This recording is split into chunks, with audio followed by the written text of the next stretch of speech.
بسم اللہ الرحمن الرحیم۔ شروع اللہ کے نام سے جو بڑا مہربان اور نہایت رحم کرنے والا ہے۔ السلام علیکم ورحمۃ اللہ وبرکاتہ۔ امید ہے کہ ناظرین آپ سب خیریت سے ہوں گے۔ میری دعا ہے کہ اللہ رب العزت آپ کو خیر و عافیت سے رکھے۔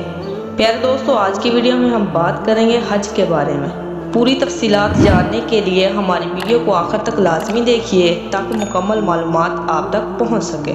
معلوم ہونا چاہیے کہ اللہ تعالیٰ نے اپنی مہربانی سے حج بھی مالداروں پر فرض کر دیا ہے۔ اس کا انکار کرنے والا کافر اور اس کو ادا نہ کرنے والا فاسق اور سخت نافرمان ہے اور سخت سزا کا مستحق ہے۔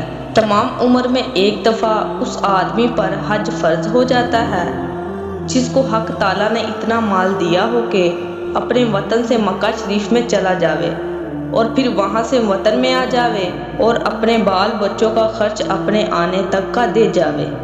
اللہ تعالیٰ نے ارشاد فرمایا ہے کہ اے لوگو، تم پر اللہ کے گھر کا حج کرنا فرض ہے۔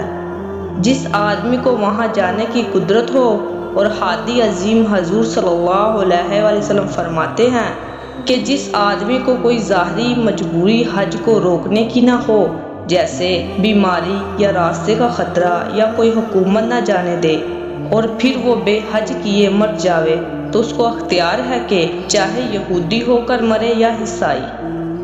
اس لیے ضروری ہے کہ جس پر حج فرض ہو اس کو حج ادا کرنے میں بہت جلدی کرنا چاہیے۔ کیا خبر ہے کہ زندگی کتنی ہے، کہیں ایسا نہ ہو کہ یہ اللہ کا حکم سر پر رہ جاوے۔ اگر حج کے سفر میں جان یا مال کا نقصان ہو جاوے تو پریشان نہ ہونا چاہیے، بلکہ اس کو حج کے قبول ہونے کی نشانی سمجھیے اور اللہ تعالیٰ سے ثواب کی امید رکھے۔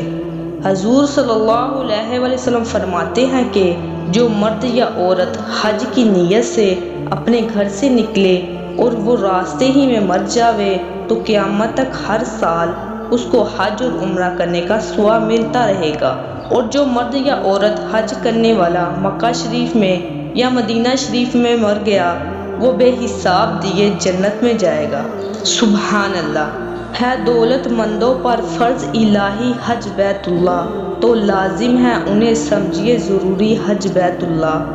نہیں ہے اعتبار زندگی غفلت نہیں اچھی، بجائے حکم حق کر آئیں جلدی حج بیت اللہ۔ اگر آ جائے موت اتفاقاً اس سفر مبارک میں تو دلواتا ہے یہ اجر دوامی حج بیت اللہ۔ غرض کہ اس سفر میں ہر طرح خوبی ہی خوبی ہے، نہایت ہے سعادت کی نشانی حج بیت اللہ۔